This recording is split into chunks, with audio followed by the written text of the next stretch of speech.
아멘, 아멘. 귀한 찬양 하나님이 받으신 줄로 믿습니다. 오늘 하나님이 예배해 주신 말씀으로 큰 은혜의 시간이 되시기를 축복합니다.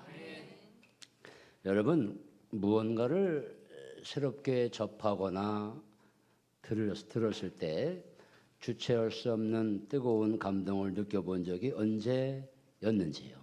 아니면 눈물을 흘리면서 가슴 뭉클함을 느껴본 적은 언제 있으셨는지요? 장안의 화제가 된 강사 한 분이 있지요. 김창옥 씨. 혹 아시는지 모르겠어요. 대한민국의 대표 강사이자 슈먼 스피치 대표인 이 김창옥 씨.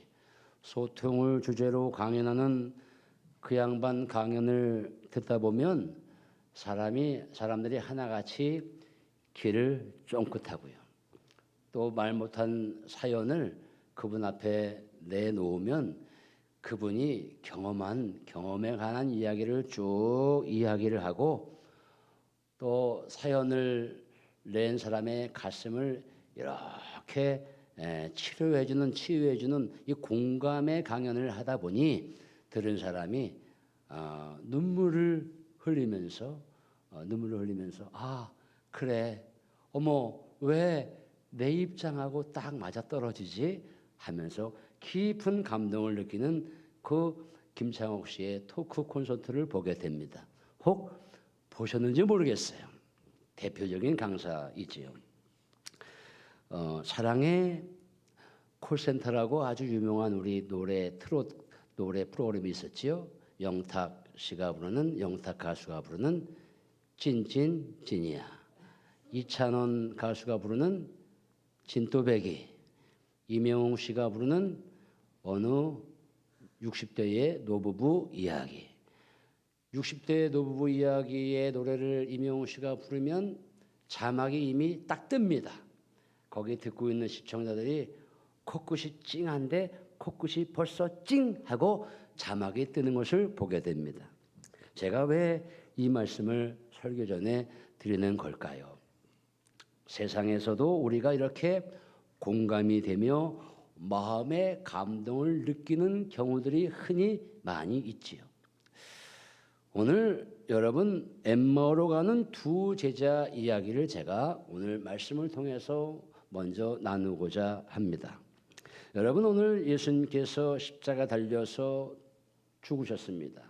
3일 만에 우리 예수님께서 부활하셨지요. 그런데 예수님께서 부활하셨다는 상황을 보고 이미 낙심하여서 고향 엠마오로 내려가는 두 제자가 있었으니 한 사람은 글로바라고 하고 한 사람의 이름은 나오지 않습니다. 이 두 제자가 예수님께서 십자가에 달려 돌아가셨고 뭐 이러저러하게 많은 몇 명의 여인들이 부활했다 혹은 뭐 무덤에 가보니까 예수님의 시신이 보이지 않더라 뭐 이런 상황 가운데서 이 엠마오를 향해 내려간 이 두 명의 제자는 지금 슬픈 표정으로 내려가고 있다는 거지요.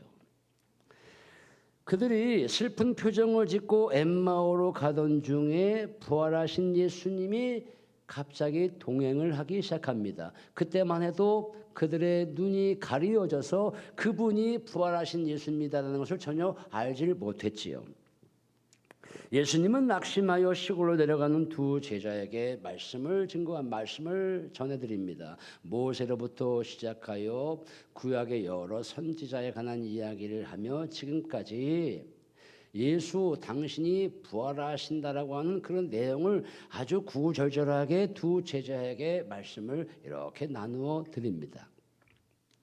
이 두 제자는 부활하신 예수님인 줄 몰랐지만 말씀하시는 내용이 너무 은혜롭고 좋아서 엠마오로 가기 전에 아이고 선생님 우리와 함께 그냥 함께 묵었으면 좋겠습니다. 너무 당신의 말씀이 감미롭고 좋으니 은혜로우니 우리 함께 하룻밤을 좀 묵었으면 좋겠습니다. 그래서 하룻밤을 묵기로 하고 저녁 식사를 함께 나누게 되지요. 그때 예수님은 떡을 떼시고 축사하며 성만찬을 하게 됩니다. 그런데 떡을 떼어 축사하시는 순간에 갑자기 두 제자들의 눈이 밝아지게 된 겁니다. 눈이 가리어졌다가 떡을 떼시고 축사하시는 그 순간에 두 제자의 눈이 밝아지게 된 거예요. 부활하신 예수님인 줄 알았습니다. 그런데 예수님은 더 이상 그들에게 보이지 않더라 이렇게 말씀을 하지요. 중요한 것은 오늘 지금부터입니다. 오늘 함께 봉독한 32절 말씀에 두 제자가 서로 주고받는 이야기가 나옵니다. 서로 이렇게 말을 합니다. 32절의 말씀이지요. 24장 32절. 길에서 우리에게 말씀하시고 성경을 풀어주실 때 우리 속에서 마음이 뜨겁지 아니하더냐.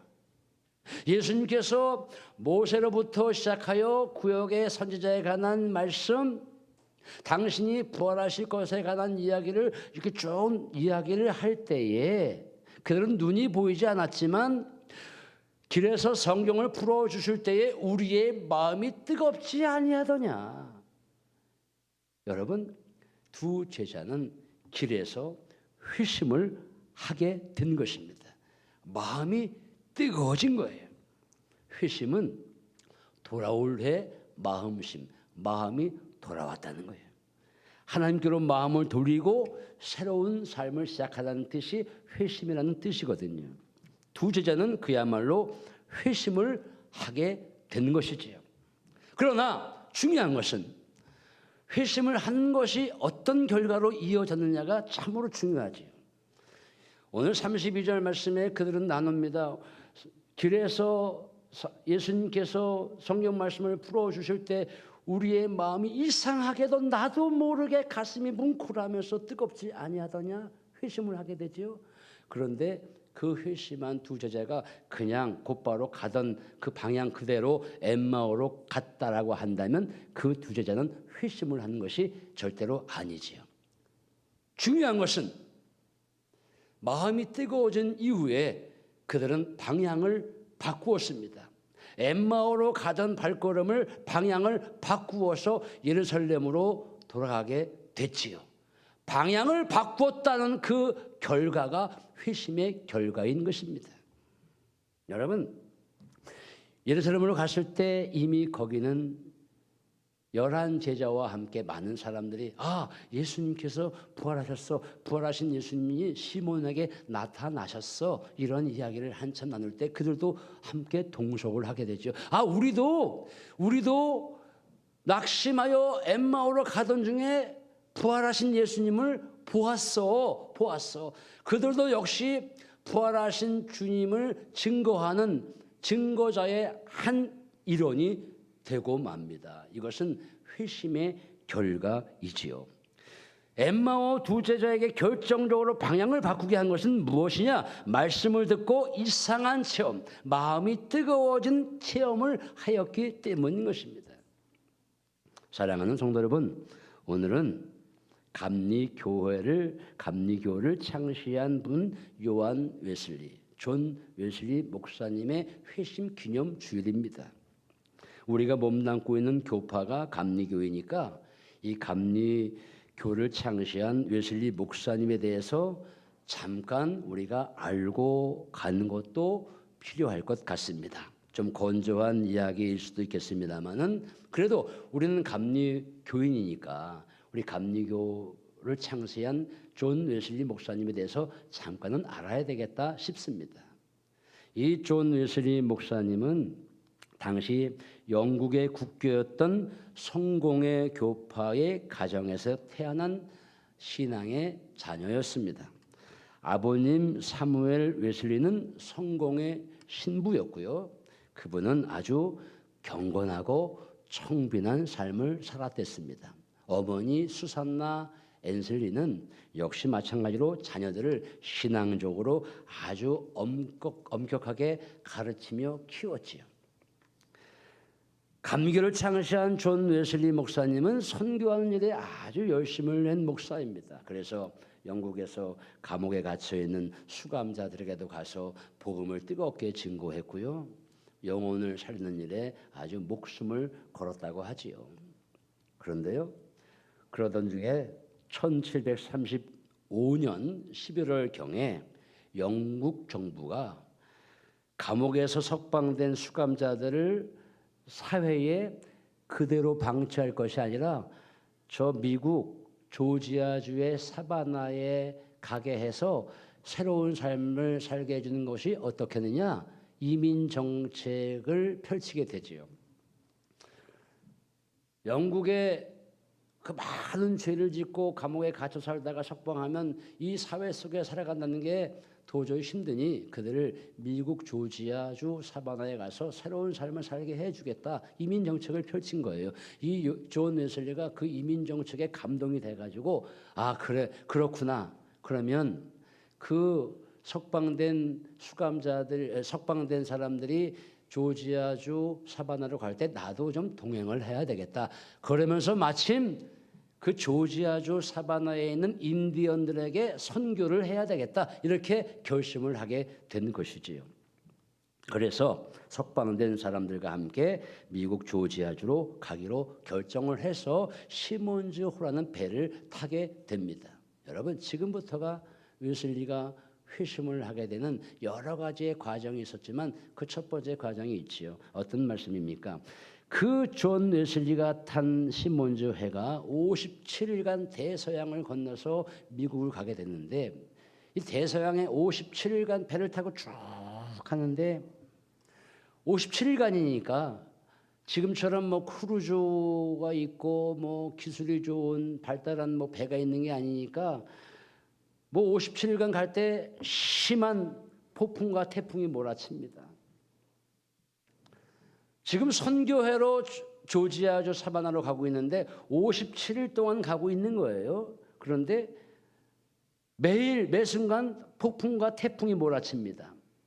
이거 우리가 조지아주 서베너, 조지아주 사바나로 가기도 전에 이 바다에서 죽는 거 아니야? 이 대서양에서 죽는 거 아니야? 폭풍이 휙 몰아칠 때마다 존 웨슬리와 함께 간 동료들은 아이고 이거 죽는구나. 두려움과 심한 공포심에 사로잡히게 되지요. 그런데 저 배 한켠에 독일에서 독일 보헤미아 지방하고 모라비안 지방에서 온 교인들이 한 자리에 모여서 그들은 어떤 행위를 하고 있느냐? 그 심한 태풍과 폭풍이 며칠 동안 불어닥치지만 그들은 정기적으로 찬송을 하고요. 정기적으로 기도를 하고요. 규칙적으로 말씀을 보고요. 아무리 태풍과 폭풍이 몰아쳐도 그 독일 보헤미아와 모라비안 지방에서 온 교인들은 요동치 않고 하나님께 감사하며 찬송하는 그 모습을 존 웨슬리와 동료들이 보게 된 거예요. 묻지요. 아니 여러분들은 이렇게 심한 태풍과 폭풍이 몰아치는데 이 배가 뒤집힐 것 같은데 무섭지 않습니까? 무섭지 않습니까? 라고 하니까 그들이 뭐라고 대답했냐면 하나님이 함께 하시는데 뭐가 무섭습니까? 하나님이 함께 하시는데 그저 우리는 하나님께 감사할 뿐입니다. 존 웨슬리가 말이죠. 조지아주 사바나로 지금 선교하러 가는 거예요. 인디안들에게 선교하러 가는 거예요. 그들의 영혼을 구원시키러 가는 거예요. 그런데 그는 역시 모라비안 교인들에 비하면 아무것도 아닌 존재임을 깨닫게 되었지요. 아무튼 갔습니다. 조지아주 사바나에 갔습니다. 그것을 책임지고 있는 어기스트 스빙겐 버그라는 모라비안 형제의 목사님에게 찾아갑니다. 아무튼 이곳에 왔지만 존 웨슬리는 어떻게 하면 인디언들에게 선교를 잘 펼칠 수 있을까 조언을 들으러 간 거지요. 그렇잖아요. 낯선 땅에 왔는데 어떻게 하면 선교 전략을 가지고 그들에게 영혼을 구원하는 일을 하게 할 수 있을까? 그런데 스핑켄버그 목사님은 존 웨슬리에게 이렇게 묻습니다. 조언은 해주지 않고 이렇게 묻습니다. 당신은 예수 그리스도를 진심으로 믿습니까? 웨슬리 목사가 대답합니다. 네, 그가 온 세상의 구주임을 믿습니다. 그러면 그가 예수님이 당신을 구원하신 것도 믿습니까? 웨슬리 목사님이 대답합니다. 네, 나는 구원받았음을 믿습니다. 집으로 돌아왔어요. 집으로 돌아왔는데 깨닫습니다. 숙소로 돌아온 웨슬리는 눈물을 흘리면서 가슴을 치고 무릎을 칩니다. 내가 대답은 했지만, 내가 스핑겐버그 목사님에게 대답은 했지만, 나는 구원받았습니다라고 대답은 했지만, 네, 예수님이 나의 구세주임을 나는 믿습니다라고 나는 대답을 했지만, 나는 확신 없는 대답을 했다.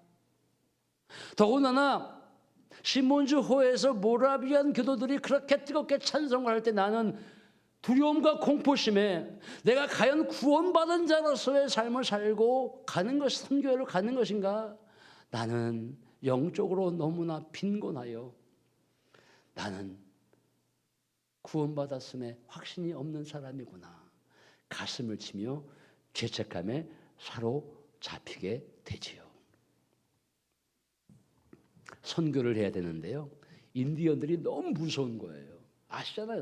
인디언들, 우리가 그냥 뭐 인디언들 다 똑같은 인격체를 가진 사람이지만 그냥 우리가 옛날에 영화에서 보듯이 인디언 하면 뭔가 무섭고 칼과 창으로 사람을 죽이고 뭐 이런 거 우리 많이 보셨잖아요. 근데 인디언들에게 다가가지도 못하고 복음은커녕 두려움 속에 사로잡혀 있는 그 존 웨슬리, 그리고 더군다나 자기가 사랑했던 여인에게 배신을 당합니다. 그곳에서. 더군다나 모라비안 교도들의 그러한 뜨거운 요동치 않는 찬송을 하며 기도하는 그 모습 보면서 자신의 한없는 영혼의 나약함을 깨닫게 되죠. 미국에서 돌아오던 중에 웨슬리가 한 고백이 있습니다. 제가 한번 읽어드릴게요. 내가 조지아의 인디언들을 구원하려고 조국을 떠난 지 2년 4개월이 지났다. 그러나 나는 그동안 무엇을 발견했나?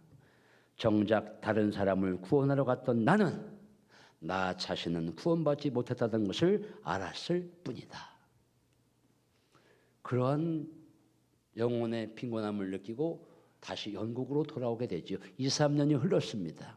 1738년도 5월 24일 여느 날과 똑같이 아침 새벽 5시에 일어나서, 물론 영혼의 피곤함을, 곤비함을 알았지만 그러나 낙심하지 않고 그래도 신앙인의 자녀였기 때문에 새벽 5시에 일어나서 기도하며 말씀을 보았습니다.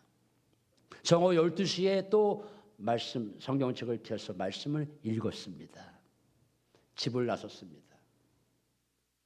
오후에 세인트 폴 성당에 가서 찬송을 했습니다. 물론 모라비안 교도들을 통해서 자신의 한없는 나약함을 깨달았지만 그래도 모태신앙이니까 그저 늘 하는 하나님 말씀, 기도, 찬양 생활을 했지요.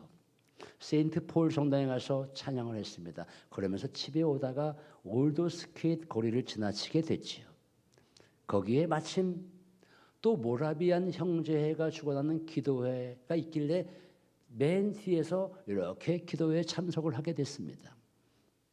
거기서 어떤 분이 루터의 로마서 서문을 쭉 읽어가는 것을 보고 존 웨슬리가 거기서 무엇을 깨닫냐면 다시 한번 가슴이 뜨거워지는 체험을 하게 됩니다.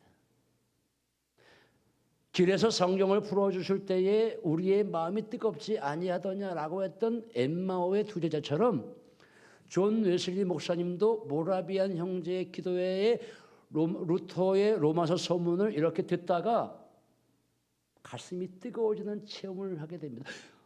왜 내 가슴이 뜨거워지지? 왜 내 마음이 나도 모르게 뭉클해지지?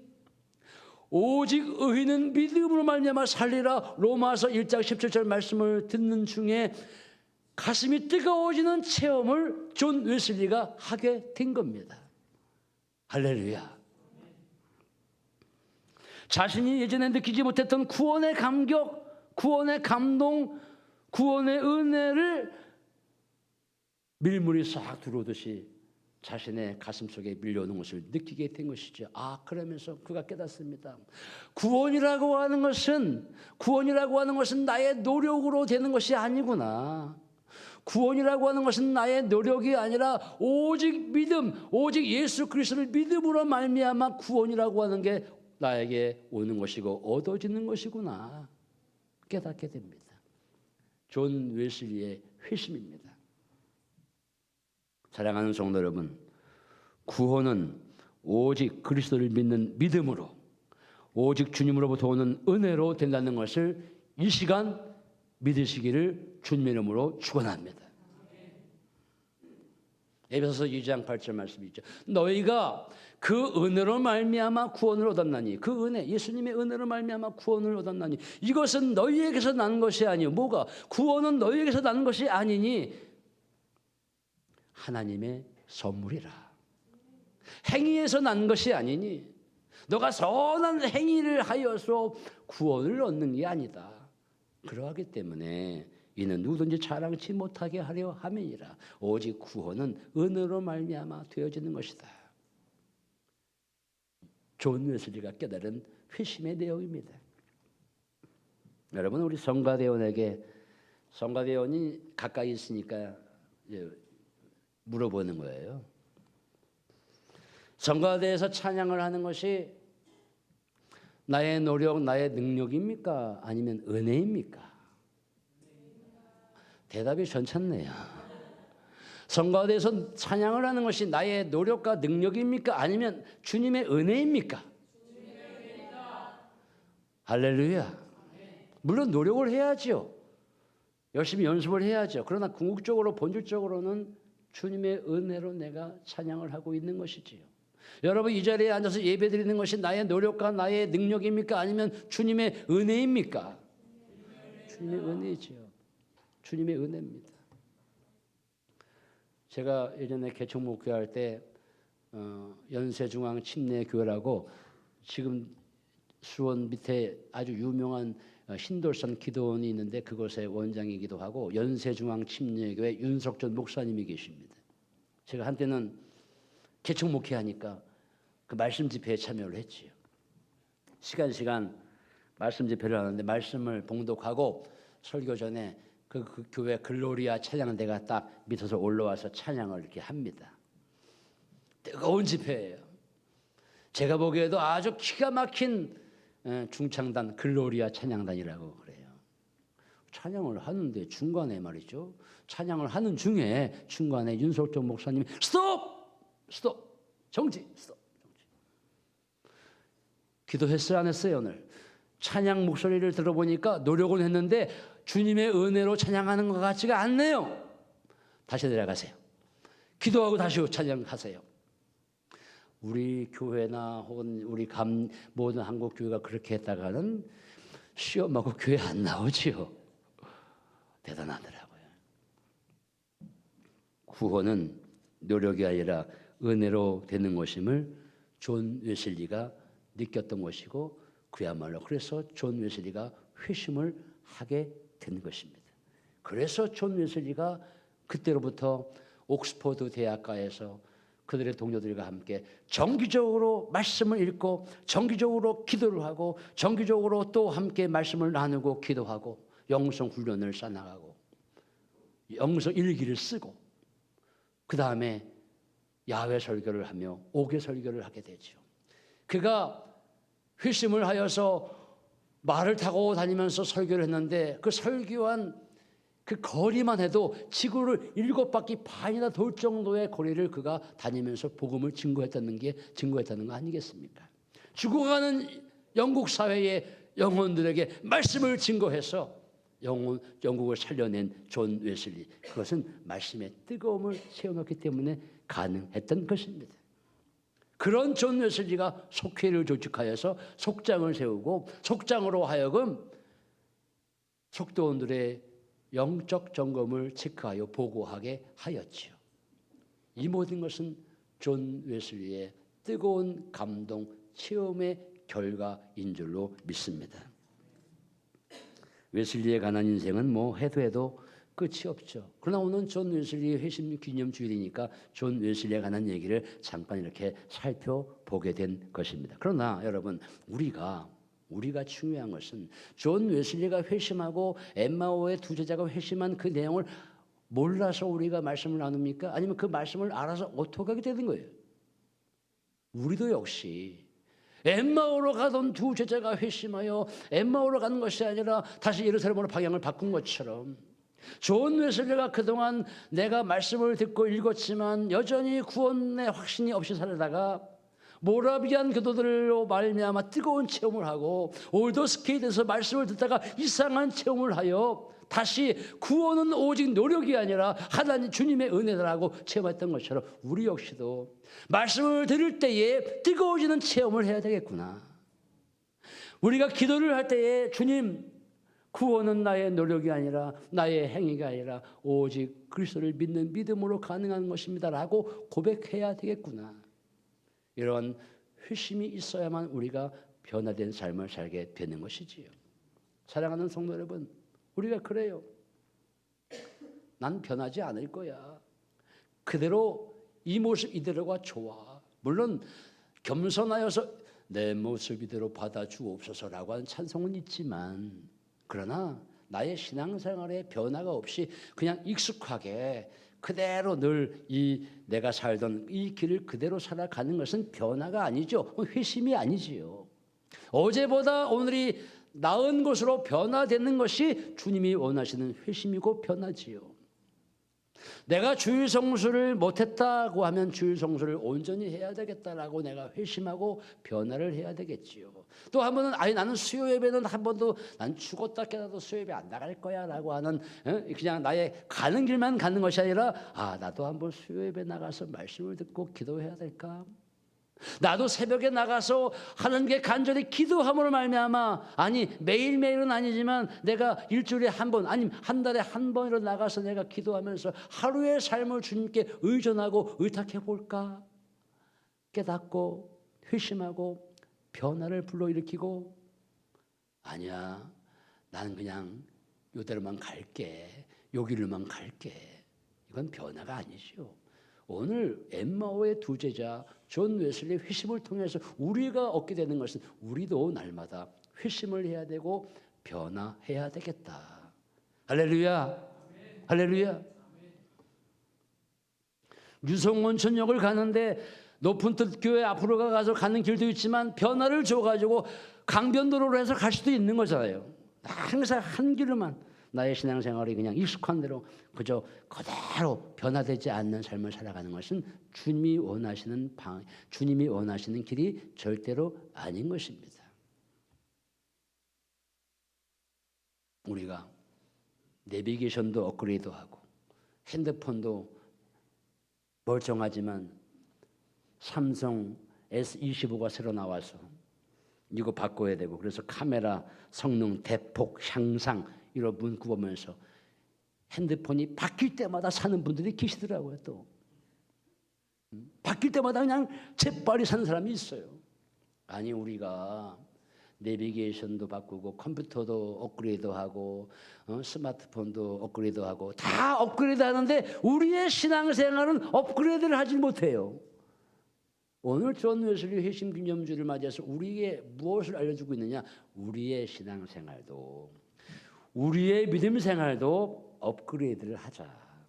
할렐루야. 이것이 오늘 존 웨슬리의 회심과 엠마오를 가던 두 제자가 회심한 내용의 결과인 것이죠. 사랑하는 성도 여러분, 말씀이 좀 길었습니다만 말씀을 정리합니다. 우리 모두가 엠마오 두 제자 존 웨슬리처럼 뜨거운 체험이 있기를 주님의 이름으로 축복합니다. 말씀을 읽거나 듣다가 마음이 뜨거워지는 역사가 있기를 주님의 이름